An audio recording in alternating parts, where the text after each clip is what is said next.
আসসালামু আলাইকুম রহমতুল্লাহি ওবরকাতুহ। আজকে আমি জাতির সামনে একটা বিষয় নিয়ে এসেছি, যেটা হচ্ছে ও শেহের মোহাব্বত। এটা আমি 2002 সালে মদিনা মুনাওয়ারায় লিখেছি এবং পিএসপির প্রোগ্রামে ওয়াকিয়া বর্ণনা করেছি। জাতি বিভ্রান্ত না হওয়ার জন্য আজকে আবার আমি বলছি, 2002 সালে যে কাগজে লিখেছিলাম সেই কাগজটি আমার কাছে এখনো আছে। এটাই সে আমার কাগজ, এটাই কাগজ।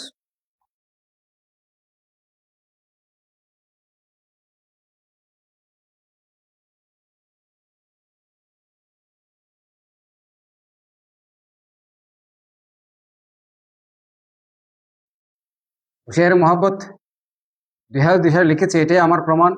যারা মানবেন মানবেন, আর যারা মানবেন না, আমার করার কিছুই নেই। আমি আমার শুধু ওশেহেরে মহব্বত না, আমি কোনো কালামে কোথাও প্রমাণ করতে যাব না, আমার দরকার নাই। আমি লিখেছি আল্লাহ এবং আল্লাহ রসুলের সন্তুষ্টির জন্য।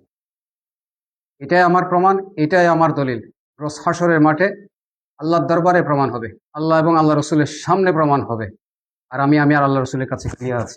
আসসালামু আলাইকুম ওয়া রাহমাতুল্লাহি ওয়া বারাকাতুহু।